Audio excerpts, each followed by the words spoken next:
All right, everybody, welcome to team meeting for March 2026. Woo! If you got a shaker, shake it. That's what we do. Give her a pom-pom, someone. I love it, love it, love it. So the first thing we do at team meeting is we fill buckets. So does anyone have a bucket to fill? Anyone? Anyone? Okay. Ladies first. You sure will? Okay, good morning, y'all. I am Lakeisha McGee, almost Williams, so my name will be changing. So I'm going to make this fast. I have so many buckets to fill, and a lot of y'all are right here in this room. Okay, one, let's say a prayer for Miss Judy. She's healing and getting better. We love her and we need her. Okay, so Mr. Mike, that's my boo. I know he can't stand me. I'm his headache. But I want to fill his bucket because this guy goes beyond the way to help answer my questions. I know I'm a problem child, but he don't make me feel that way. So thank you, Mike. Love you. Christine, you have been amazing with this transition, with helping me to get acclimated with everything. So I appreciate it, and I love being your neighbor. You're such a cool neighbor. Welcome, neighbor. Miss Lamb, you are a breath of fresh air. You are so pretty. I love looking at you. I like pretty things, and you're just so helpful with everything. So love you for that. Mr. Rick, I love seeing you. It's always a pleasure. We always have great conversations. I hope you feel welcome. We love you, and we're so glad you're here. Michiko, you know you my girl. You Wait, always she's my here for girl me. too. I know, Miss Lois. I love you. You give me good hugs and good inspiration. I just love everybody, y'all. I just And Miss want y'all to Judy know is this amazing. is how you fill buckets. This is how you fill buckets. And Miss Judy is amazing. So I'm happy to be here. I love everybody. I love how we all love on each other. I'm a love girl, so yeah, I'm happy. Love it, love it. Okay, let's let Wayne fill some buckets. Maybe you got one. I have one. Okay. At the risk of being redundant, Lamb here. I get a mic too. Yeah. At the risk of being redundant, Lamb, I want to give you your flowers, if you will. You've been awesome.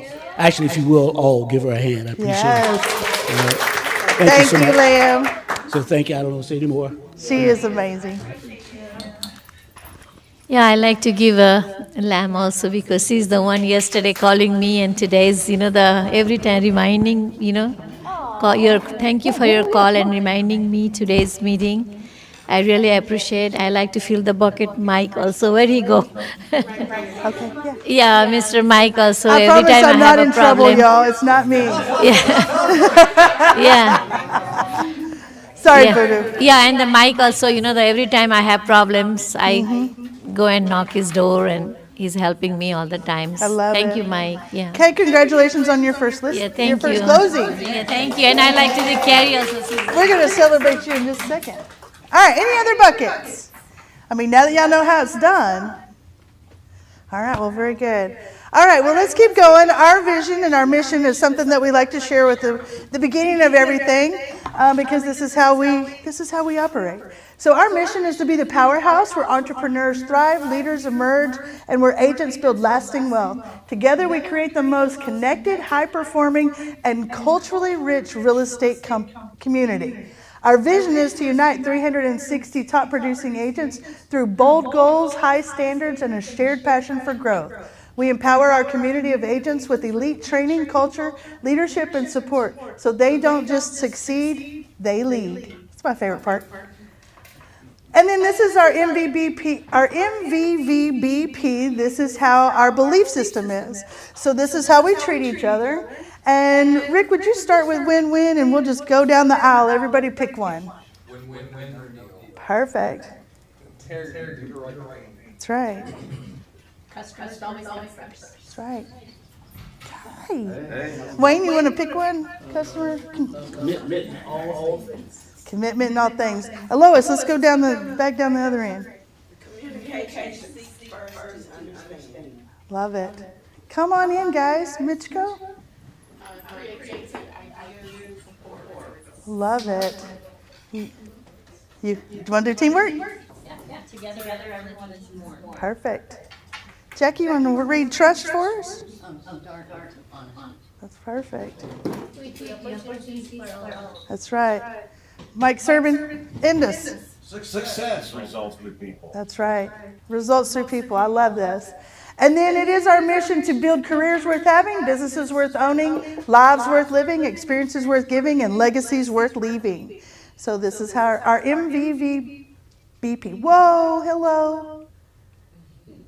All right. So, Liam, this is your spot. Not without the microphone, it's not. Who has the microphone? Is it me? We're doing work anniversaries. All right, work anniversaries for the month of March. We have Tina Perry, Alicia Bardier, Tina Burke. Tina Burke, congrats. Congratulations, Tina Bird. Dane Berkner, Dion Brown, as Dion's also here. Go 5 Dion. years. Karen Brown. We've got Perry Christianberry, Debbie Ford. Unfortunately, she's sick. Let's see here. Shelly Gonzalez, Carrie Haskins out of town. Oh, closer this way? Oh, my God. Okay. Next to Christine. It's not really following people. Floyd Henderson, Cynthia Hernandez, Carrie Lindstrom. I thought I saw Carrie. She's here. She was here somewhere. Okay. Paulette Y'all Mahone, congratulate her when you see her. Corey Mathis, Jennifer Thompson, and Tyler Vo. Give everybody right. March anniversaries a round of applause. And then happy birthday, Lamb. Happy birthday, March. Okay, I'm going to read it out, and then we could clap at the end. We've got Joy Billard. She also offices out of our office. Yeah, she's around the corner now. Eliana Dimas, Debbie Ford, Paige First, Taylor German, Brandy Kelly, Lucretia Neal, Maria Ortiz, Keith Stevens, Alois Williams, Nice! Kayla Williamson, and Carnisha Young. Happy birthday, guys. All right, perfect. Thank you. All right, and welcome to the family. We have 3 new agents we added to the family this month so far. Jamie Neely. Thank you for being here. Claire. And Jackie is sitting next to Jamie. So welcome, guys. Welcome to the family. Now, we have some really good things to celebrate. So we are celebrating that we had Grace Reisenhover. She had her first closing. She also graduated from groundwork. That is the point of groundwork. Get a closing in groundwork. Bunu had her first closing. It was also with another one of our agents, Terry Coble. That was good to work with one of our own, wasn't it? Yes, I love it. And then Don Summerall closed on a $3.5 million transaction. When the check came here, I was like, what? Who's this for? It was not for me. Congratulations, Don. I love that. And then today, I have a couple of special guests for you because I want this to be content. I want you to be able to learn something today that you can take back. You can share it with your clients. You have information that's good for you. But we're going to talk about a couple of different things with our safety. We're also about to have some crazy weather. How do we get prepared for this crazy weather? What do we share with our clients? And then also, how do we get involved in the community and how do our clients get involved in the community? So if you guys, we have Officer Timothy Hayden and Officer Cody Adams. If you guys would like to come up here and take a hot seat. And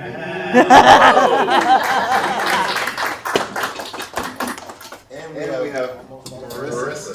Hi, Marissa. Do you need a hot seat too? Come on down. No, I'm going to give him this one, Wayne. It's fine. Thank you.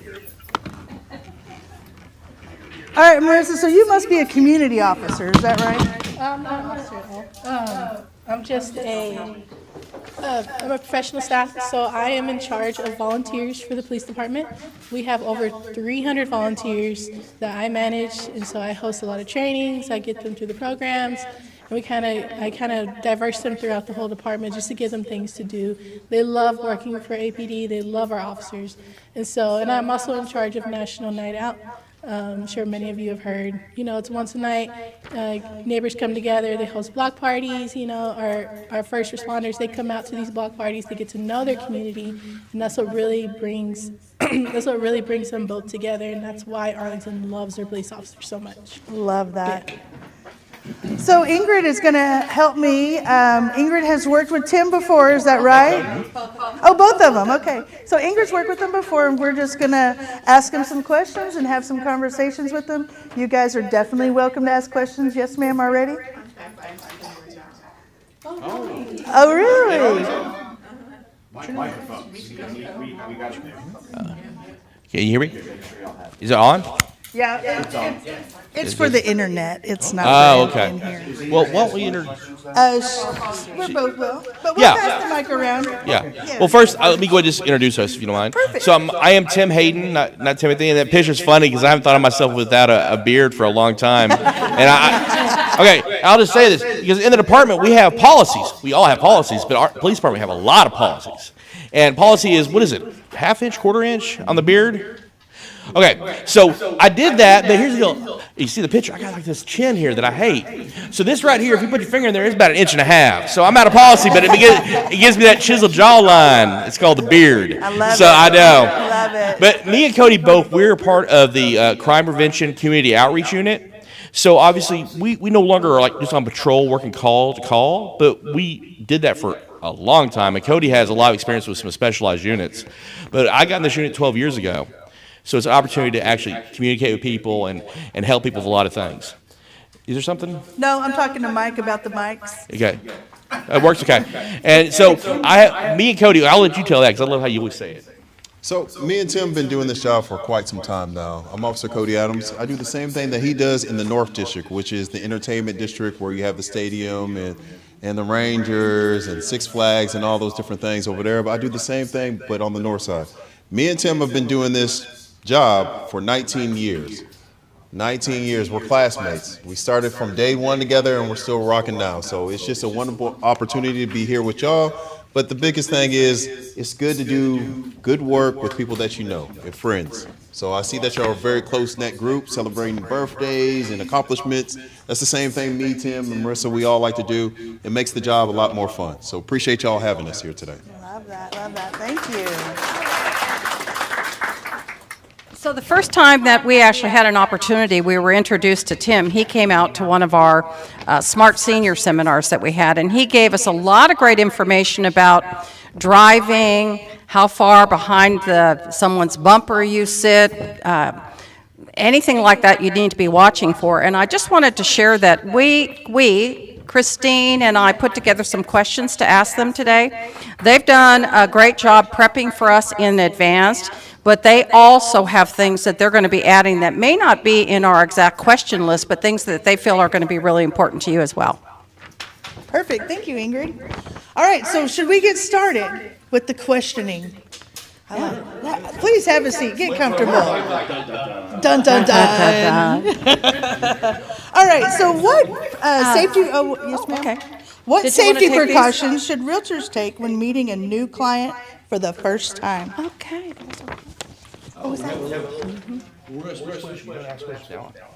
Yeah, that's a little mic. You can just hang on to it. All right. Obviously, we want to be safe. And one thing in our presentation, we are going to look at a lot of things as the perspective of a police, which is being present-minded, always situational awareness. A lot of our presentations is going to be based on the idea of situational awareness. And I was thinking about that. We were talking about it earlier. The reality is our entire job, I mean, it's a motto in our job, go home safe, be safe. I mean, even a question, we had a question just come up because we're going to do an event on Saturday, and a supervisor was like, do you both need to be there? And it's for, we're child seat, what are we called? Car seats. So both of us, along with our other jobs, we're car seat safety technicians. That's the word, that's the word. We had to take a 40-hour class to install a car seat from the state of Texas. So we're all signed off on, we're all certified safety seat technicians where we install car seats to make sure that our kids stay safe on the roadway. And I'll tell you, you think, other officers are like, oh, yeah, learn to put in car seats. I was like, oh, this is going to be a nothing class. About day 3, I'm in the backseat of a car, I'm sweating, I'm like, this is tough. How do parents do this? But, so there's a lot to that. But the thing is that it's like, you both need to be there. Well, in one way you say, well, one person just installs a seat. But the statement was, yeah, but when I'm in the seat, who's watching me? That's the level that we're always thinking. And then it was like, you're absolutely right, sorry you even brought it up. Absolutely. Do you want us to get a third officer? Because if you're both installing seats, we're like, it's not a bad option. because we're always thinking about safety, and it's like it drops all other conversation if it's a question of safety. So that's just the level of perspective we're coming from, okay? So, again, go back to the first question here. So, go ahead. You want to say something? Oh, so with that perspective, being safe, we're installing seats. There's two of us there. One person's watching the other person's back. You might be selling homes or different things in remote locations.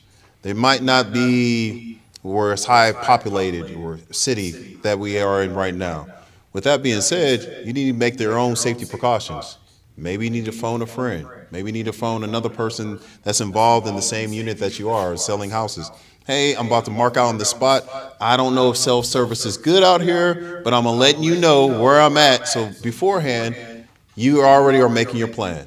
So Tim has a very good philosophy. He calls it prepared, not scared. If you're prepared, I'm going out to this remote location. I already let my partner know that I'm gonna be here. They should be checking on me at a certain time. They know that these I don't know how long your sessions last, but you can give them a time limit. Hey, give me a call in 20 minutes or 30 minutes. That's being prepared. Along with it, we're going to look at body behavior. When that client does show up, how are they showing up? Texas is hot. If I show up to a house and I got a big old coat on, that's a flag. That's a red flag. So just always be aware of your surroundings and always be aware of what the person's wearing. Absolutely. I'll say, when you are on those calls, you need to position yourself for exits. You don't want to be pulled off to an isolation. You don't want one person to say, hey, let's go over here. That might be fine, but do you have an avenue of escape? Are they pulling you away from a group of other people? These are just different caution levels. You now need to be more safe. One thing we'll probably talk about later, but even positioning when you're talking to people, this is a great example. You're staying here. So if I'm talking about this house and it's really great, take a couple steps back for me. Thing is, you will never see that's fine. You'll never see an officer who's saying, hey, so I'm here today, and why am I here? What's going on? You're going to see this right here. Hey, I'm Officer Tim Aiden. Why am I here? First off, I'm protecting my gun side. But another thing, if you take an action, I have an avenue. I have avenues of escape, even from this slight location here. And this is not that uncomfortable. Now, I've seen officers do this here. There's a point and usually the recruits like, you are a rookie. But the fact is, just a slight thing like this, maybe a slight body position. I'm just talking. I can turn my torso. I'm doing fine. This is great. It's a good option. One thing we were talking about just a little bit ago that I think it's a good time to bring up because we just had this idea ourselves. So like, this is a really cool idea. What's that thing called? Triangulation. Oh, I know that, buddy. I'm talking about the thing on your phone. Oh. I want to talk about it because that was such a. So we have Life 360 is a good one, but it's called Plod Note. Hey, who's here heard of Plod Note? It's a new technology thing. It's AI. You can look it up later. AI. I'm gonna have to give PLAUD. We're cops. We don't spell. Okay. The guys, and now this is a thought. This is something that Cody's been using. I'm going to get, and I don't know if this would have a benefit for you, but this is a really interesting idea here. So it's just like a little, almost looks like a credit card. You can put it on your phone. You can put it in here. There is a service. It's AI adaptive. But basically, if we're having a conversation, and the way I use this for meetings and different things with people in the community, but let's say this is what we're talking about. If I was selling a house and I met a prospective buyer, I'm showing something, I'm finding out what their needs are, desires are, but I'm at a location. It records all that, and it's going to do a detailed, summary brief of that. But what's that doing? It's also throwing it up to the cloud at that moment. It's also got those voices recorded. And then you have a detailed, like I said, brief and description. So I'm thinking for y'all, it does a couple things. First off, when you're finding out the needs or what people like or don't like, it's summarizing all that. So what level of professionalism, when you're done with a meeting, you can actually email them, this is what we discussed. This is what we talked about. But also, you can also, if you want to, you can also say, oh, by the way, I'm using this new cool thing. It's called Claude. It's going to summarize our conversations today. So all of a sudden they have this perspective that someone's listening in. They're being aware of what's going on. So you have a level of professionalism. It's helping you be more successful because you know exactly, you're not going to forget. So you meet this client again in 3 months, you can pull it up and go, oh, this is exactly what we talked about. This is their needs. But also, it's just another layer. Instead of just having like a video camera, which you definitely could do, but I'm sure some people would be very uncomfortable with that. It's a little different than saying, I'm videoing you through this whole conversation, or like, hey, I'm just having summarized notes after we're done. So just like he's speaking right now, everything that he would be saying will be going right to the Plod Note. And it's so small, I should have brought mine in here. It's so small that people that are iPhone users, it's just a magnet that sticks to the back of your phone. You can put it in your pocket and it will record the whole conversation. So that way you have documentation of a transcript of what occurred on that day.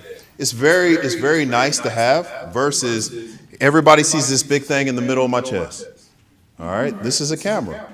Your clientele might not like a big old camera on them. But if I have something small like my cell phone and we're just walking around and talking, we see people every day with stuff stuck on the back of their cell phones and things of that nature, but it's documenting everything that you said. Whether you're saying the price is this and you're saying what we're going to do and we're going to try to get this or whatever negotiation you're making, everything is documented in that conversation.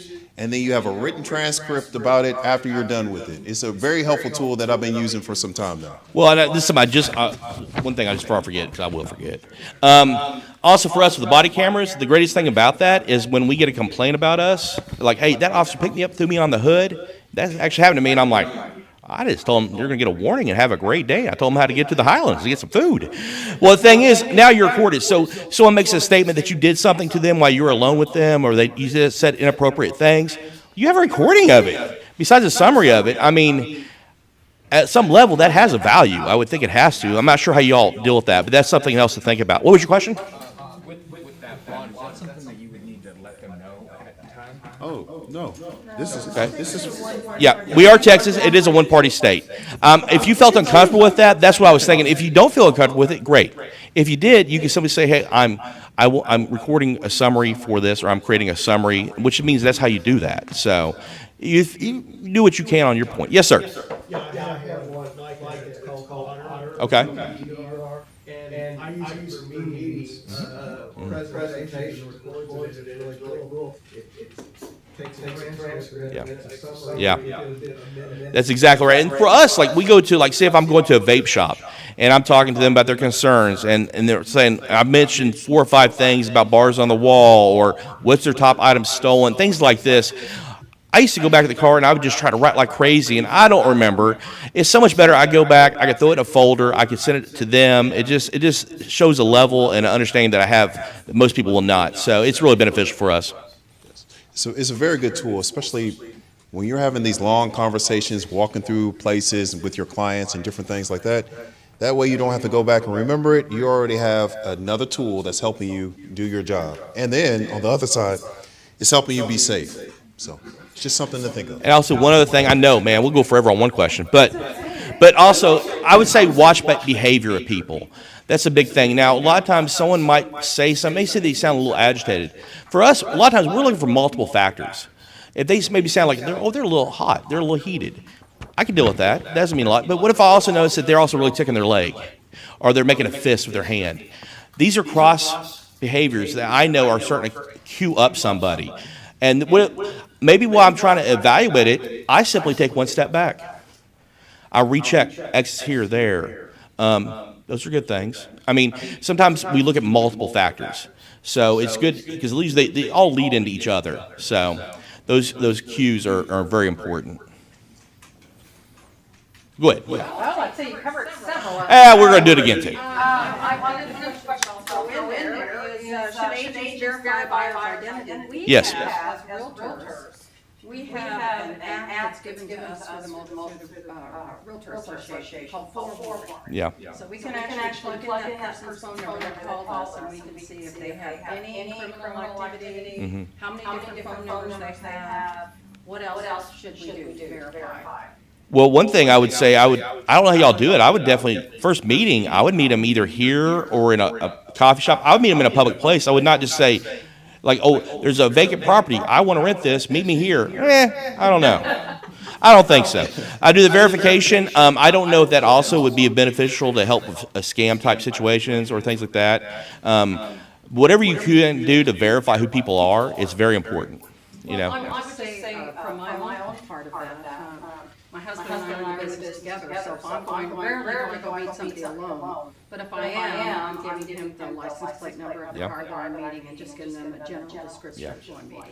Absolutely. And I will tell you, yeah, that's a great idea. And also, a lot of times, like officers, every time we pull up to a house, we pull up about 2 houses down. We never pull up to a house. We pull a couple locations down. Why? Well, first off, we can't be ambushed, but also, if someone's wanting to do harm to us, they're going to be at that location. When I get out, every step, I have another picture of the view. I have another opportunity to reassess over and over and over to determine it.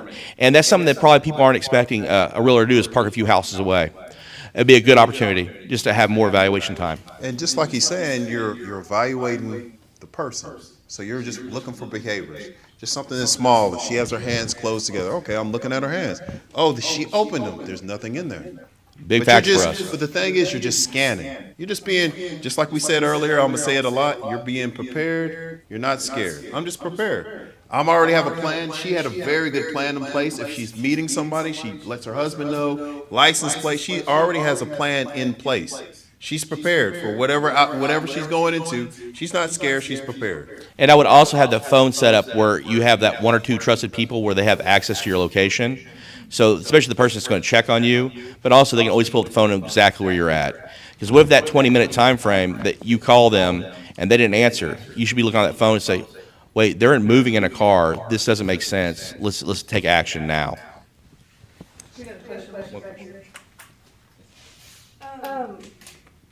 I was going to ask, so with Life 360, have y'all gotten like if something were happening and the person couldn't get a hold of, like say I was hurt and my aunt couldn't get a hold of me, could y'all take like her, because she has me on Life 360, could y'all take her view from Life 360 and track from there, or do y'all have to? That calls 911, correct? Well, yeah, but I'm saying if it's not registering where I'm at, like if it's saying I'm somewhere and I'm not. Can they jump into your Life 360? Yeah. No. No, we don't have that.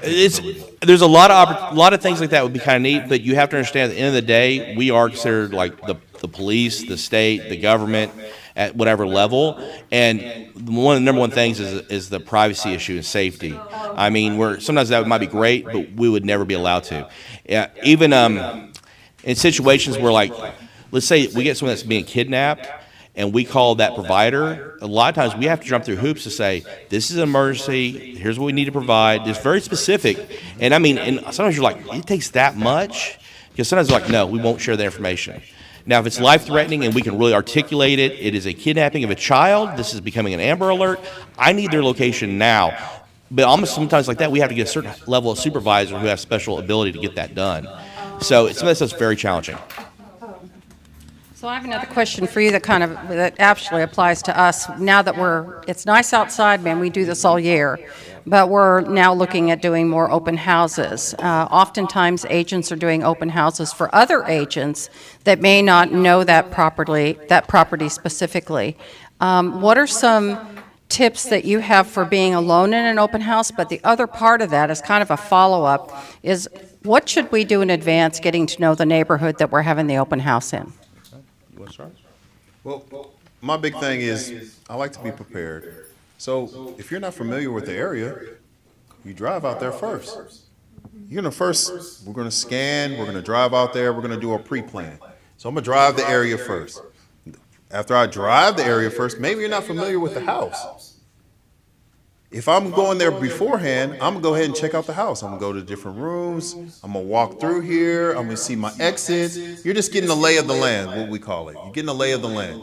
All that's getting you prepared for when you do have the open house. You know, the biggest thing is you know the area. So say, for instance, some of these houses might not be in the best area. Okay? If it's not in the best area, I know when I came here on inspection that this is kind of a little rough area. Do I want to park so far away? Is there cameras on the house that are live feed? I'm looking for all these different things. I'm going to park in a safe place, and then I'm going to make my entry, and then I'm going to go around the house. I'm going to check everything that I need to check. I'm going to think about those exits also while I'm doing that. But I tell you, I've actually had that call, of course it was 15 years ago, where a realtor showing a house, and then they called freaking out because somebody had broken into a window and they were living in the house. Yes. You know, and that's the thing. You're going to go through, when you go through, take a glance at the windows. Are they shut? Are they locked? Are they closed? Because because somebody could be there. Now, maybe they don't want to do you harm, but you never know when you get someone that's someone's in a bad situation. Maybe they're a drug addict or something, and they feel like they're pinned into an area. They're going to try to escape, and they might hurt you there. So I'll do that. Now, part of that question is if you want to pull up data or information about the neighborhood, which is probably good to share, you could do that. I think you can do some of that through our website. I know there's websites out there that allow that. One thing we were talking about earlier that I want you all to be understanding, because a lot of times people are like, oh, this is a bad area. And we'll just use the example we used this morning. So if you're looking at a neighborhood and it's like, wow, they're up 100% in sexual assaults. That sounds bad, don't it? Or we can use burglaries. Okay, wait, okay. We can use burglaries. Okay, let's do that. Okay. That's what I do. I'm sorry. Okay. Well, I'm going to use both then. Because here's the deal. Sexual assault is a horrible crime. But if we've had none for 3 years and then we had one, or none for 5 years, had one, and let's say it's an outcry from 20 years ago, well, we just have to make the report. So now it looks like we have a 100% increase from last month or last year or last decade. But we're talking about one offense, and it could have been something that happened 20 years ago, so sometimes it's very skewed. Now, it's a great thing you brought about the home break-ins. We say, hey, this neighborhood, it's got a 300% increase in break-ins. This is not as safe.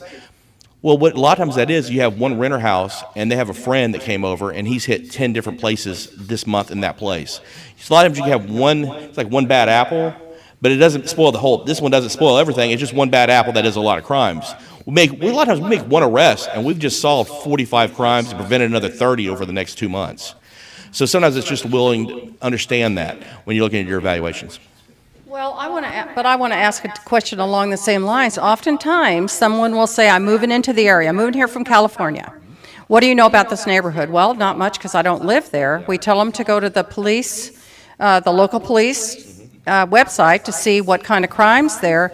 What I'm hearing you say is it's not always today. It's not always today. I'm saying be aware of that, yes. That's 100% correct, because the thing is, we were going over crime stats and different things. We have our weekly meetings, and things tend to spike, but something might be spiking is because, just like Tim said earlier, you have that one individual, or you have that one family that came in renting in the area, or you have somebody staying at a destination, and now all of a sudden this crime is through the roof, and then we make that one arrest, and then all the crime goes down. So those numbers are sometimes, they're skewed, just a little bit. Because the thing is, you can't, like we said earlier about the planning, you tell your client to judge it by driving it. Go out there, go to the community, drive the area. If they go to the local police department, you also might want to tell them the same things that we're telling you here today. The numbers might be skewed because there might have been this in the area. There might have been one of these things that happened in the area, and that made the numbers go up. Or you have one apartment complex in an area of that neighborhood or close to that neighborhood that drives 80% of all the crime. And sometimes that does leak over to a neighborhood, but not always. But you said that, and made me think of the old thing. I wouldn't say it to tell people, but I love that. Like, what were the people like in your old neighborhood? Well, they were all a bunch of criminals. Surprising. That's what you're going to find here, too. They were all great people. Funny, that's exactly what you're going to find here, too. I mean, what you expect is kind of what you're going to see, I think, a lot of times. But by all means, talk to the officers. If you see an officer, you go to the local station and say, hey, what do you know about this area? They're not going to pull up numbers right then, or they won't have that, but they say, oh, I don't know a lot about it. That's a great sign, because we're not there a lot. There's a lot of areas in Arlington where we're like, I don't have a lot of information on that. It's like, man, these guys don't have any information. No, because we're never there. It's like, if you're like, oh, yeah, well, I can tell you a bunch of stuff. Well, that might be a question mark there. So one last thing from me on open houses. What happens if I'm doing an open house and I am by myself, and I've got somebody there that isn't leaving? They won't leave. What do we do? Tell them to leave. Well, yeah. Then it's 911. Or you, first thing. Yeah. And I'm going, the open house is over about 15 minutes ago. I'm ready to close up, and okay. You're not going anywhere. Say, hey, wait, this has been a great day. I think we've got a lot of information, but I think we need to go ahead and finish this. I have other meetings. I have other appointments. And then go ahead and act it out. Tell me you're not going to leave. Okay, and that's really great, but I as a promise to my sellers, I really need to close this up because they're going to be coming back here probably in the next 45 minutes. Yeah. So here's my card. Give me a call if you have any questions. But at this point, I got to go pick up my signs. But I'm not done. I mean, I had questions, and that's why I set a time frame, and I said I needed this time, maybe extra. So what are you doing? I mean, do I need to find? Hey, Tim, I am so happy you came today. It's a privilege for me to share this with you. And I'll tell you what, my office is located at 701 Highlander Boulevard. I'll tell you what, if you'd like, let's make an arrangement to meet there, and I'll give you even more information about this house and others. Well, that's why I'm here for information. You're not going to give it to me. Now, either I can just choose to leave, and but the reality is that the point is, my example here is, I'm not leaving because I'm pissed about something else, honestly. At a certain point, what you need to do is like, hey, it's basically, hey, I've said this is over. I think we've had a good interaction. At this point, it's getting ridiculous. This is over. You're leaving. Are you leaving or are you not? I mean, That's scary to me. well, no, because here's the deal. First off, you know your exit. So if in this situation that's the exit, I'm telling you this here. I'm not in a corner and you're got me clocked in because we've already talked about exits. This is over. Are you leaving or are you not? And if you're like, I'm not leaving, great, I am. The police will help you in a minute. 911. Or my favorite thing that I like to do, I like to walk and talk. Yes, ma'am. That's really good. We had a good day. We had a very good day. But I'll see you later. And then I'm gonna shut the door and then I'm done. See, and I will tell you, there is a reality. Police officers, we are trained for conflict. I mean, it's a weird thing when you're brand new and you're like, I'm gonna have it. It's like, she's like a mother. She's got her kids. You want me to go arrest her? Yeah, go up there and tell her she's under arrest. Hook her up. And I'm like, man, this just seems not right. I'm like, I'm sorry. I did this. I'm Officer Tim. You had some warrants. And my corporal over there, he's a real jerk. And he's training me. But you got to go to jail now. You have to, hang on. We don't care. Well, Lieutenant don't really care about your kids, so you got to go to jail. The difference is it's just this confrontation. It's like you get us more into it. And like that was me being super nice. Because I can be really mean, or not mean, I can be really aggressive. So the reality is, I realize when I'm giving a presentation, that might seem uncomfortable. So Cody, the brilliant person he is, he would walk and talk. Oh, yeah. I'm much more like, it's confrontation, let's do it. But it's also just different. And some people work on that sometimes. So if we're going to call the police, should we tell you if we're armed? Yes. Yeah. Yes. Well, you should tell us, but I will tell you right now, in every situation we go to, someone's always armed. We are. We always are. There's always a gun in everything we're at. So, yes, I want to know, but we already know there's a weapon there. But, yeah. Now, here's the benefit, though. If you're showing that house to that person and you suspected because you observed them, they had a bulge in their pants, and it's, you know what I'm saying, a bulge on the side here, and you know that it's probably a weapon, that's information we want to know. Or if when he was looking at something, he was, oh, look, he's got a big old pocket knife right there. That's good key information that we would like to know that information. He does seem to have a large pocket knife on his right side, possibly a gun, it's a bulge on the left side, whatever. Yeah, we want to know that because it's just more information we have, the better we can handle it. We're telling you this after we Yeah. Say, hey, he wouldn't leave. We left the location there in the house. And then it comes other questions. But we go up there, and honestly, we'd come there and say, hey, what's going on? But you got to leave. You're going to do it now. Okay. Okay, y'all want to switch gears to some weather stuff. Okay. All right. So, we're switching gears. Sorry. All right. So, what should realtors do in severe weather if we're out showing or we're with clients? Because right now our weather is a little bipolar. Yeah. So it's a little bipolar. So when we're out and we're showing with clients, what should we do in the weather? I mean, hopefully we all have the weather app on our phones. Okay, weather app on your phones. We got to make sure we have that first. And if you're in a severe weather situation, I mean, and you're out there with your clients, that's unfortunate. Hopefully you can reschedule that beforehand. But if you're out there in the moment with that, you need a couple tools to have with you. First off, in your vehicle, we need to have extra water. Okay? We need to always have extra water. You don't know how long you're going to be sitting there or staying there or having to ride out this storm. Second part is everybody has a phone charger, correct? Do you have a secondary charger? Well, I'm an iPhone user. The one you can just a magnet you can stick to the back of your phone. Whether you're an Android user or iPhone user, you always want that secondary. I don't know if the battery's going to go out on my car. My car is a fairly new car, but I just like to have double. So I'm gonna have an extra charger with me. I'm gonna have my water with me, and also I'm always gonna have some snacks. Anybody in here with peanut allergies? Good. My son has peanut allergies, so I'm not allowed to have peanuts in the house, but I do keep it in the car. I do keep it in the car because those are just little things, little snacks, little things, not major things. I would also say, here's something we probably never think about, and I never would have until many years ago. I was a training corporal, and I had a recruit, and he's out on the streets now. We get out there, it's like noon on whatever day, and all of a sudden, woo, sirens go off because it's a test, right? They freaked out. And, of course, I fed into it because I was messing with them. But the reality is, y'all might be showing people from out of state. They might not be used to the idea of tornadoes. So these are things we're talking about, playing like scenarios in your head. How are you going to calm someone? How are you going to let them know? If you know they're from like a California or something, that would be a great opportunity to say, hey, by the way, in about 5 minutes, we're going to hear a siren. I want you to explain that to you. So they're not going to be in this really heightened state or something. But also, if you hear it, you know that's not that time frame. Are you going to put yourself in a safe location, in the bathroom? Are you going to be able to explain that quickly? If you need to, if it's really bad, you need to grab a mattress and try to throw it over the top of you in those small rooms. I mean, this is general safety weather aspects you probably need to be aware of. Oh, yeah. We've had some clients that do that too, but it's a totally different situation.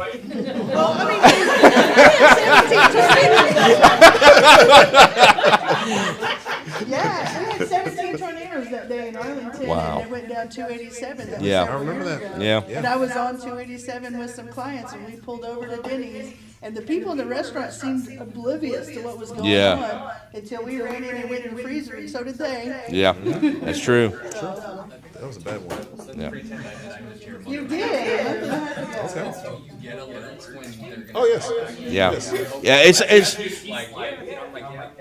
but you know, obviously, like you get like the Amber Alerts, right? So it's the same thing for tornado. Your phone will start absolutely going off like crazy, and it's like, and it's saying because it's doing it by cell towers. So it's not like sometimes it will, but if it's like here, it'll say you take shelter now. Yes. It's not like you, but you're in Denton. It's not if you transplanted, it wouldn't do that. It is set up for cell towers. Every phone in that cell tower. Since you have the mic, if you don't mind repeating this, Yeah. the National Weather Service is saying that they're having a big problem with phone users turning that feature off. Yes. So remember, don't turn off your Amber Alerts. Don't turn off your weather Yeah. warnings. Yeah, I can see that actually. Yeah, because there is times where that is absolutely, it gets a lot. But the weather is one absolute one to have. And if you turn it off, you're not going to know. So that's a great point. Thank you. That's a huge point because nowadays with technology we get a lot of spam calls. We get a lot of who would say it, the scammers. We get a lot of scam calls and different things like that. And I understand that in your business you have to answer the phone. You have to have this business phone, and it's going to be ringing. But certain things, just like he said, you need to keep on. And that weather alert is a huge one. It's a huge one. Amber Alert, that's a huge one. The police alert, we get a blue alert on your phone also. It's just different things. These are some of the things that you just have to keep on because you want to be aware of, and it's for your own safety and those around you too. Yeah. Okay, that's perfect. Ingrid, do you want to? Well, I want to just switch real quick when it comes to homes, back to what we do. Homes, I wanted to, one thing that I learned from them when they were at an event with me, I always thought that when you get ready to go out of town that you could call the police and say, hey, I'm going to be gone. But then over the years, I've heard people say, oh, they never do that anymore. Don't bother doing it. Share that with them. Yeah, absolutely.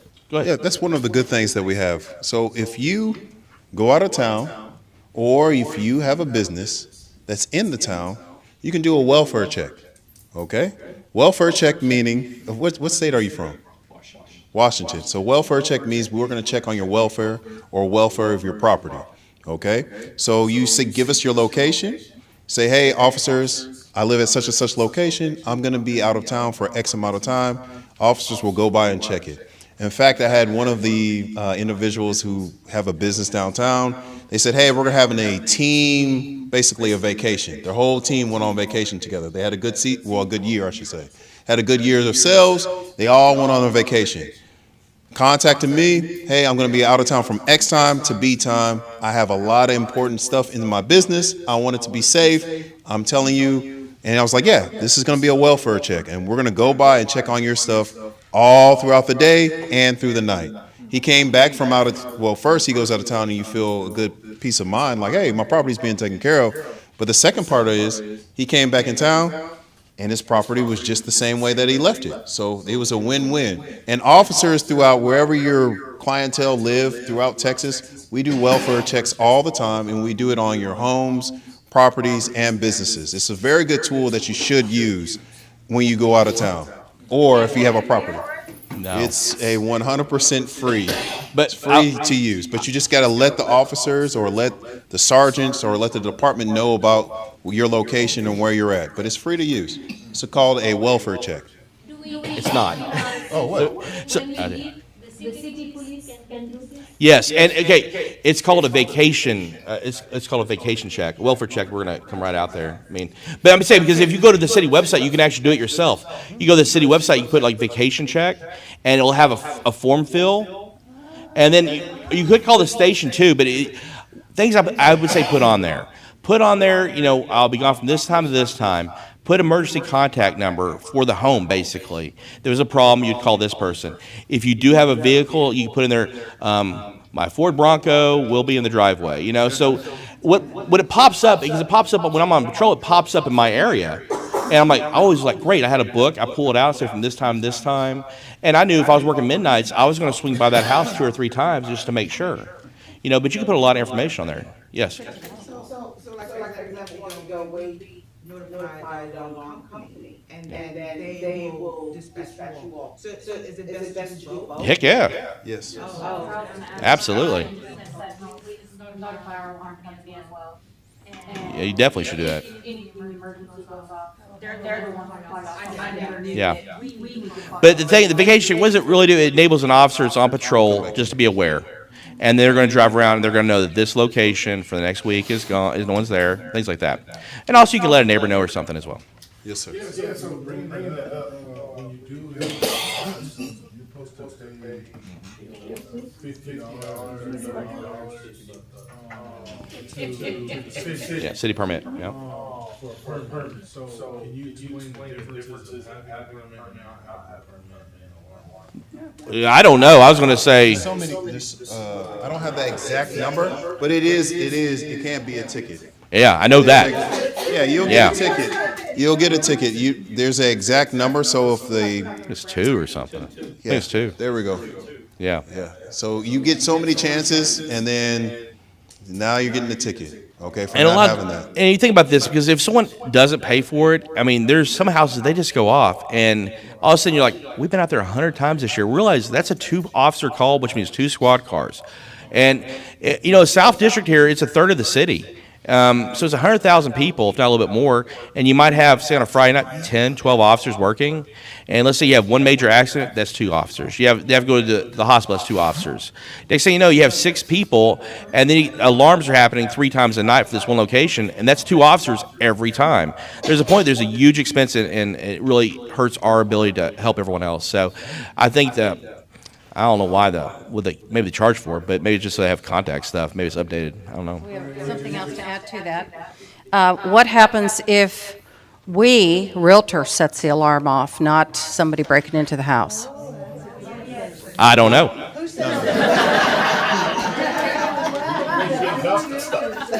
If you set the alarm off, I would probably call 911 and let them know that, hey, I'm a realtor in this location. I just set the alarm off. I'm trying to. If I had a security company, I would also try to call them too, but I would notify us. What happens if you show up? Because that's the next thing is Well, you tell them your arm, and then our business card. Yeah. Here's the deal. You're going to say, I set it off. I'm a realtor. They're going to say, what's your name? I say, you're going to say that. I'm Tim Hayden. I'm with this realtor company. I'm showing this house. I just set the alarm off. I've called them. I think you can disregard, but if you need to come out, I'm here. And we probably would get disregarded, but if we did come there, it's like, hey, show me your ID. Boom, boom, great. I'm back to work, so I'm gone. And she just brought up a great point. She just did 3 things. She, number 1, called 911 and then let them know exactly her location. 2, she called the seller Say, hey, I'm in your house, and I set off your alarm. And what was number 3? Yeah. So they call the alarm company so the alarm could be canceled. Those are very good. Those are all 3 good things to do. Very good. Yeah.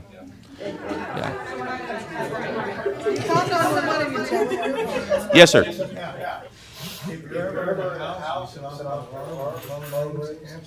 I would, yeah. Yeah. Yeah. Yeah. That's a good point. 1970. Yeah, it's like different decade. Yeah. One Okay. more last one for me. What kind of suspicious activity should be reported or would warrant a call to you? Okay. We can go in details, but I will tell you right now, above all else, if it feels awkward to you, like this isn't right, it's probably a 911 call. I mean, that's one of the best, easiest, ground level, foundational things I will say. If it just doesn't feel right. Now, obviously, we're talking about you're seeing somebody. You know, because if you're going to a house and it's dark, and you're like, this doesn't feel right, I'm calling 911. I'm not talking about that.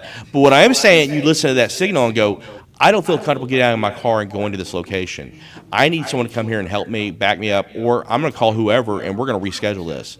That's that level. Go ahead. So a big one is I do a little bit of reading, and this book is called The Gift of Fear. It's written. Oh, okay. She's very efficient. But The Gift of Fear is basically about he's a agent and he worked as basically he did a lot of investigations on human behavior and the different things that have happened. The biggest one in The Gift of Fear was because I gave it to my niece and some other friends and family members. But the biggest thing is women's intuition. Okay, if you ladies in here, you feel something is off, don't do it. Us guys, the hairs in the back of your neck go up. Trust that feeling. Like your body's sending you signals that your mind might not have processed yet. You're already getting these signals. So if you get those signals, and what happens, and I'm not going to spoil the book because it's a lot of things in there, but the thing is, what usually happens is this feels bad. Hey, oh man, I don't really trust this person. I know she carries a gun all the time. She says it a couple times, but then it happens where, well, you know, see how close the space is, and you already had the bad feeling, and then boom, something bad happens. You already had the feeling over here. And then you let me get that. You let me get that close. But the biggest thing is when you have that, you need to go ahead and trust your instincts. Go ahead and get just like we said earlier, we're going to create space, we're going to create distance, and then we're going to assess the problem. Or if we need to go ahead and make that call, we're going to make that call. But trust your instincts. If we are, say we pull up to a house and it's not quite dark, but it's getting there, but we just need to stop it really quick. But we get to the house, we don't feel comfortable getting out, but we also all of a sudden don't feel comfortable driving off, just because you get that feeling. Like I said, when something's just not right, I don't feel right. Can we call in and ask, hey, where's your closest? I'm in this area. Do y'all have an office that's closer here? Because I have a habit of driving right to the police department office. I'm driving right to. Can we do that? I mean, that's a special case situation. Yeah. But I don't see why there'd be a problem. Or you could talk to an operator or 911 emergency operator, and she'll guide you through the steps, and she'll get you taken care of. There's nothing wrong with that. Yeah. Yes, ma'am. Would that be considered like a non-emergency type call? Okay. Correct. Okay. Okay, this is a good point here. Let's talk about this for a second. Everyone in this room should never call, especially as your work capacity, never call non-emergency. Let me explain why. If I call that 444 non-emergency number, or if I call 911, it goes to the exact same person. Exact same person. But here's the difference. The non-emergency no longer gives you any tracking ability. You're losing available services that are now available on 911. So, hey, this is not an emergency, I'm calling 911. Then that stuff becomes an emergency. They won't know who you are or where you're at. The other one is like, okay, something just turned wrong. Hey, within 20 feet of this exact location, we will have that data. We don't have it the other way. So really, I would say, it goes to the same person. Now, the difference is like, hey, man, what does the trash get picked up in the, not 911. That could be a non-emergency city phone number that you can do, obviously. But if it's something else, I would just say call 911. That's the number, like Tim says, he didn't say it this time. Not a lot of people remember that 444 number. Just dial 911. Yeah. And then they'll transfer you to where they need you. Yeah. Yes. I know DMs and some already watched these guys speak at, some of those senior events was amazing. Tell this group, what number of calls would you consider being abusive? That's a good one. Yeah. We'll do a quick little poll. Yeah. How many calls do you think? Abuse of 911. Abuse of 911. Per day. No, well, however you want to do it. We'll add it up. Let's just say a year.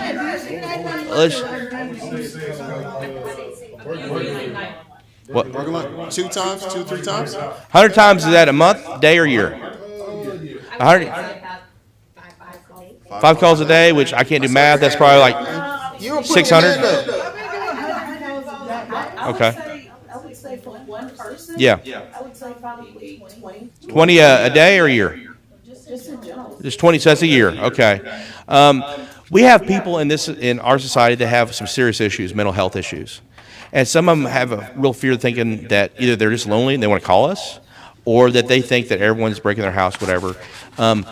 In Arlington, to get abusive 911 call, we're going to have to document it for probably a couple of years, but also you're looking at probably about 10,000 calls a year, 5,000 calls a year, 7,000. We literally have that. I mean, we actually can name the names. And it's like, those are the points where it's like, okay, hey, it's been, we're talking. Yes. We're talking like 13,000 times a year. We're talking 1,000 times a month, and that's probably low, honestly, because when they're calling 4, 5, 600 times a day, every day, every single day. Yeah. If y'all don't know it's a false call, Yeah. do y'all still have to go out? Okay, that's a valid question, and basically the answer is yes. There are certain situations where we know these people so well, and we have, I won't get all the details, we have a mental health unit, and they get very well comfortable with like one person there, and they know that our mental health person is on speed dial to call them, to talk to them and say, no, you can cancel. Yeah, but, yeah. Yes, well, fire, but if it's a 911 hang up, you're going to have 2 officers show up to every one of those, because you never know. So, yes. No. No one in this room is calling 10,000. And I will tell you else, this is so valuable. You all could be in a situation to call 911, and since you're my Washington guy, how many times have you called 911 in the last year and a half you've been here? He's only been here a month and a half. Well, how many times have you called 911 in your life, just general, just basic? Yeah. A couple times? Okay, well, that's a lot, actually. Okay.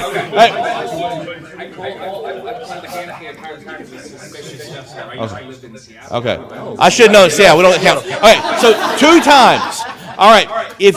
Here's the reality. If you saw something or something happened, I would absolutely say you're not really probably prepared to call and what you're going to say and how you're going to say it. These are things we talk about doing little mental scripts.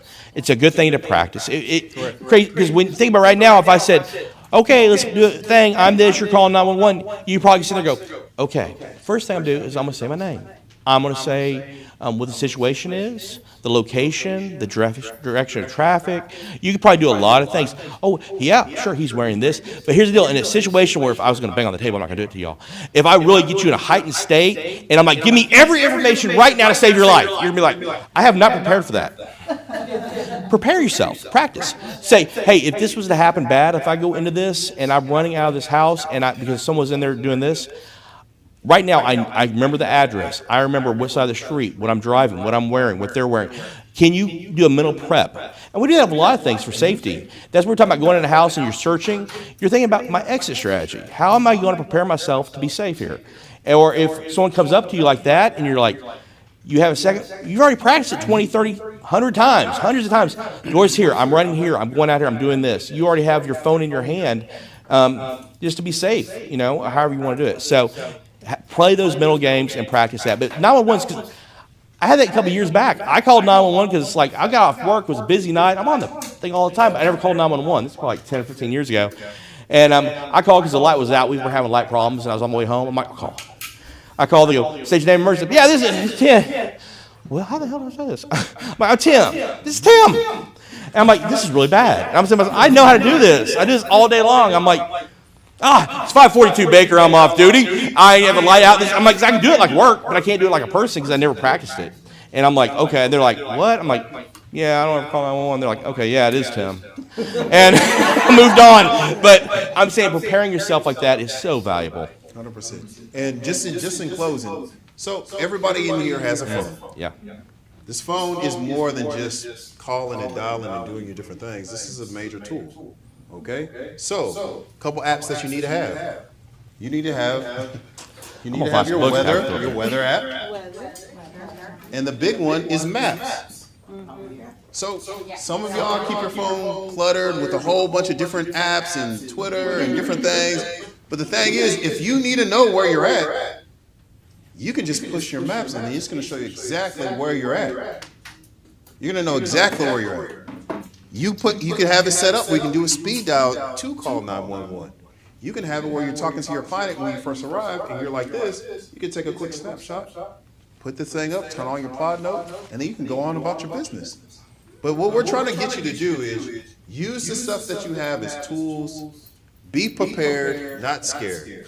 I want to add one more thing real quick because I thought about it, and it goes right along with that. If you are showing a house to someone else, and let's say a situation is changing, and you're like, I think 911 needs to be called, but your other partner maybe doesn't see that yet, there is a point there where it's like, do I say something? Do I not? You know, there can be some confusion there. So tell them your thing. That would be perfect to have this in background. If you work in pairs or you have a partner, I always have a key code word with your partner. I do this. Obviously, I know what time it is, but it's time for you to call the police. It's time. And that's what you said. We're working together, and this person's being animated, and I just step back. Hey. That means he feels that level. Even if I didn't, he feels it. 911. And also, I can separate, move back, keep my eyes open. Yes, and then this person can do all that. I know my partner's calling 911, and then we can just go from there. Yeah. But you need to have a code. Have something that you do when you're working together as a team. Yeah. I like that. I like that. And it's so simple. It's just, man, it's time. And that person might be like, well, it's time. They're going to get mad at me now or whatever. But no, it means that's a signal. We're calling the cops. In an emergency situation, something's happened, I'm down. How would you know who to contact for me, relative, that kind of thing? Is there anything on my phone that I need to have there for you? Yeah. Good. Case of emergency, everybody has it on the. Well, I'm sorry that I'm not an Android user. I have the No iPhone. apologies here, Ben. I have an iPhone. You're fine. Have your emergency contact set up in your phone. Okay, Yeah. so even if your phone has a little bit of power, they can power it on. Boom, go to your emergency contact. They hold that on the side. It comes up. They scroll to it. Boom, they can call your emergency contact person so they can get you help. Another thing is take a picture of your person that's your emergency contact. That way, when the police do show up, we can say, oh, this is the person that I talked to on the phone, their picture pulled up, everything matches. So we just want to make sure that you're safe, okay? But have an emergency contact in your phone, okay? And have them labeled as such. This is my emergency contact. I don't know how Android users do it, but the thing is with this iPhone, it's pretty easy to set it up. It's a simple little scroll. It goes right across the top, and then we can contact your And I'm gonna. Apple phone also, I think, emergency, give a signal, Apple phone. Oh, okay. Yeah. That's how you can, if you lose your phone and somebody's trying to find you to get your phone back, they can open that too. Well, I tell you, that's what I do with that is a lot of times I work at church on Sunday and people all the time come up to a phone like, I found this phone in service. I go, cool, no problem, because I can't look at mine because they'll show the Face ID. But I just do that. It show emergency contacts. I click it. I'm like, cool, dial. And they're like, hey, honey. I'm like, no, this is Officer Tim. I said, if we found your phone in service, I have it. But if I don't see it, I'm like, well, phone is locked. Hope they come back or it's trash because we can't get into it. So it's also a huge benefit for that to get your property back. So You had some things on your list that the two of you had put together just in case they forget to ask these questions. So would it be okay for us just to turn the mic over to them to do that? we talked so much, either we ran out of questions, we answered them, or we ran out of time. I don't know. I have more, it's okay. Well, we have the. No, you're good. No. Yes. When you have out of home, right? You take a video. You turn your video camera on and literally hold it behind the cup. And it records everything that's in your Correct. Yeah. Yeah. Yeah.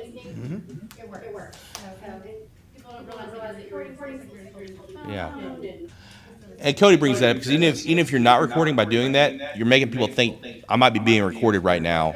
It changes behaviors. I guarantee these cameras change behaviors of people. So we have a couple different programs. You have neighborhood watch groups, different points that you could do with your customers. See if the area has a neighborhood watch.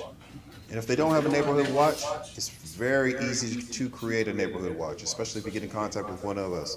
Also, you want to make sure that we're using, like we said earlier, your devices as tools. Okay, that's a big thing that can really help you along the way. Is using your device as a tool, not just as your communication or some games. Okay. Also, we always want to make sure that we're going to meet our neighbors. Okay. Wherever you live, people over here, do you know your next door neighbors? Do you know your next door neighbors? First thing I did as soon as I got here. Okay. Do you know your next door neighbors? You know your neighbors. So, but the thing is, but this is the big thing. But this is the big thing. At first, I was just like him. I'm at the house. I'm not trying to. And this is when I first got into law enforcement. I'm at the house. I don't want to be called. But the biggest thing is my neighbor is an 80-year-old lady who walks her dog 5 or 6 times a day. She's like the best neighborhood watch person in the community. Oh, yeah. At first, you're like, man, this lady is nosy. She's in my business. She's not doing things this year. She's just doing her normal routine. She's retired. And she's a very good person. I remember one time I went out of town. We called her, got my Amazon box or a package, took it in their house. It's like, now I don't have packages in front of my door. I mean, it's just these little things that goes with knowing your neighbor. I know my neighbor to my left and to my right. But that's a good thing to do, and you also want to, especially your clients or people in the community that live over there, you want them to do that ASAP. Okay, that's a great thing to do. Yeah. Also, one thing we didn't really talk about, but like if you are driving somewhere, and it kind of goes along with some of your points there, if you think you're being followed, it's like, what do you do? Well, first off, I would say you can make 3 rights or 3 lefts. No one's going to keep following you. If they do, you do have an issue because someone just made a circle and are still following you. But if something like that happens, you can call 911. What they're going to do is they're going to direct you to the nearest police station, and they're going to dispatch an officer to either catch you on the way there or meet you there. So that's just something we definitely get that quite a bit. But a lot of times, if you're like, man, I think they might be following me, and that's possible. You're in a house, someone sees you for some reason, they say, I'm going to follow this person. That's a good way to identify that. You can, but if you want to drive the three lefts, 3 rights, it is an option because a lot of times, I mean, let's face it, the vast majority of the time, they're going to take off the other way, or they're going to keep following you. They're going to get to the police station and say, hey, you dropped your wallet. I'm trying to give it to you. It's not going to happen, but you never know. All right. What's the biggest risk that y'all face? Is it vacant properties, things of that nature? I was thinking that vacant properties. If you're going to a vacant property, have that plan in place. Yeah. Park. Walk around the property. Have your tool out. I got my tool out. I'm not talking about guns. I forgot we have here. Yeah. I have my phone. I'm walking. I'm checking. I'm looking into my spaces. I'm making sure I walk the property just like he said earlier. I'm looking for broken windows. I'm looking for, is there people inside here? I'm going around the whole property. Were you going to say something? Okay. But that's the biggest thing is if you know, number one, vacant properties is the biggest risk. Let's be prepared. I'm gonna drop that pin. Okay, I'm gonna drop my location to somebody, and then from there, I'm gonna make my walk. I'm gonna have my phone. I'm gonna be ready. I'm gonna check the property. I'm gonna walk around and I'm gonna go through the exterior, then the interior. If I take that step, something doesn't feel right, I'm just gonna bag on out. Okay. But yeah, let's just always be prepared. Well, when y'all go in a property, do y'all lock the door? I would. Well, here's the deal. Okay, well, I'm just thinking because if you go in and you don't lock the door, now you just have another access point for that person, someone they're with, or whatever. And let's face it, if someone is having ill intent, more than likely they're going to have a secondary party with them that maybe going to come in. Might be something to think about. But also you have to remember that it's locked if you have to escape quickly. So. I was going to say that was was issued to somebody inside. Yeah. Now, okay, so that's a fair process when you say, I'm going to do my initial walkthrough, have it unlocked, go through, go back and lock it. I can see that. I'm also the person who's called 911 because there were some kittens in the house. I didn't know. They were in the closet. Well, that's sweet kittens. Well, guys, we do have lunch. We do have. We're done? If you would like to stick around and answer some more questions, Yeah, we're here. We'd love to have you. Give me Thank you, guys. Appreciate you so much. Thank you. Thank you. All right. Yeah, this was good stuff? All right, good. I'm usually the weapon, so there's that. All right, we're going to go through some awards really quick. So top groups, top teams, top individuals, closed units. We had the Klein Real Estate team, the Laura Smith team, and the Christina Serta team. You know what, guys? All of these are out of Corsicana. That's pretty cool. And then top teams closed units, the Haskins team, Sullivan and Sullivan, and On the Move DFW. Come on, Sullivan and Sullivan. Top individuals closed units, Sam Shrestha, Lori Flaherty, and Terry Coble. Then we also have listing taken units, the Team Bruce DFW, Laura Smith Real Estate team, and the Christina Serta Real Estate team. I'm moving fast because we're out of time. Top teams listings taken units, On the Move DFW, the Mannion Group, and the Ashford Bobo team.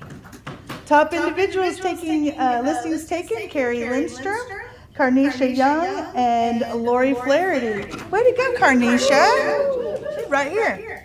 Thank you for making time for us today. And then the Home Run Award. This is one listing, one written, one closing in 1 month.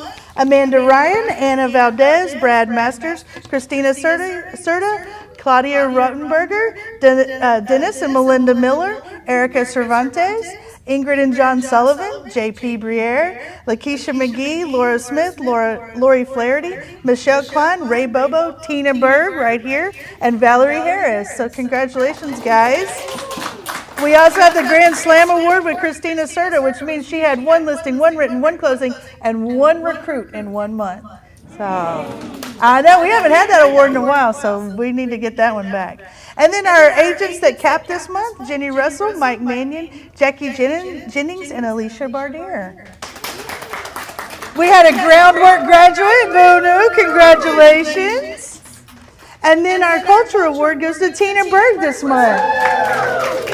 Sorry, I'm going fast. And our training award is also for Boonu. Does training equal closings? Yes. All right, this is the criteria for iFinder for you to enter in for an investor. So if you have investors and you want to share them with iFinder, scan this QR code. No phones up. Let's go have this QR code later. And then tomorrow is Become a Certified iFinder Pro. If you are not certified for iFinder, you should scan this QR code and get in that class tomorrow. It is a huge tool for a lot of businesses. No phones up? Oh, there we go.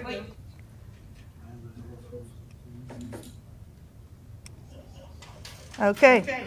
This is Family Reunion 2026. Look at us. We were having a good time. This is us right here. We're up there in the corner. See us? It's this one.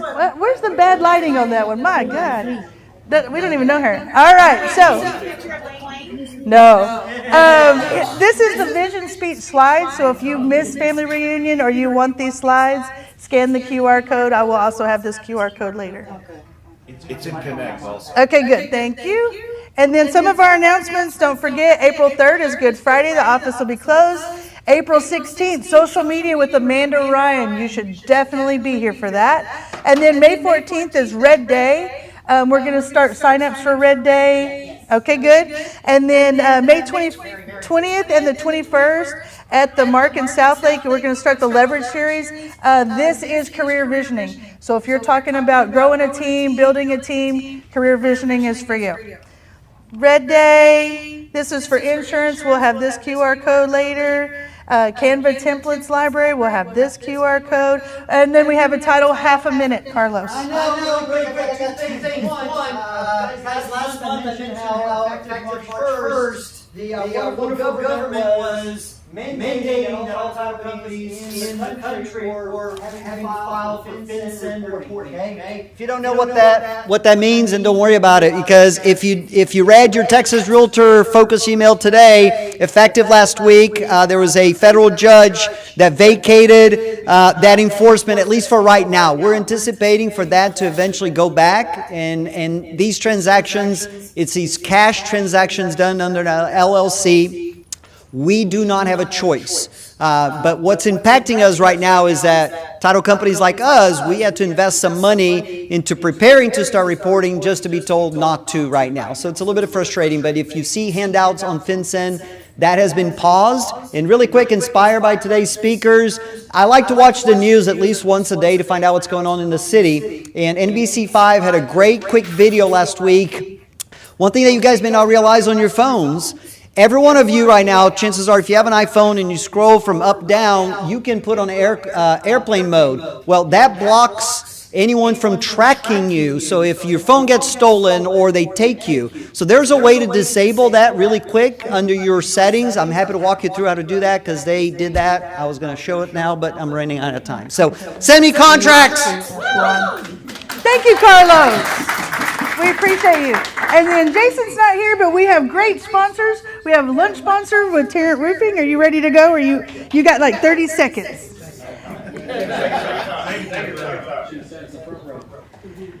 Everybody knows Tarrant Roofing. I'm Jacob Garcia.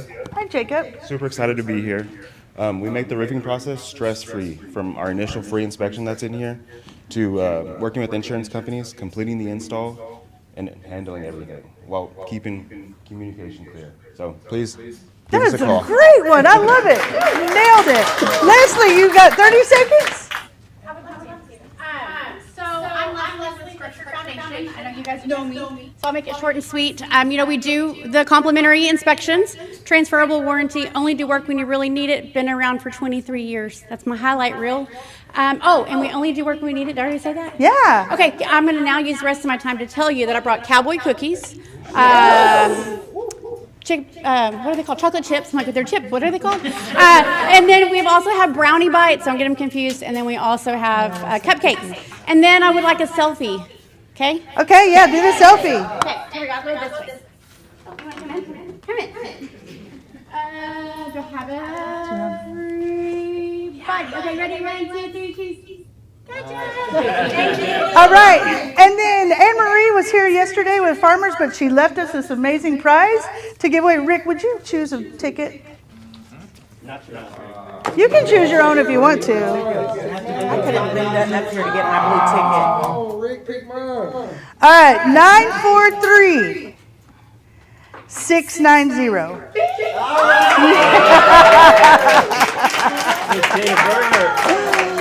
Way to go, guys. All right. Ron, will you bless our food and then we'll have lunch? So, just a quick moment. After I say the prayer, I would like to invite all officers, one to one, and allow you guys to go first, and then the agents follow. Fair enough? Fair enough. Good deal.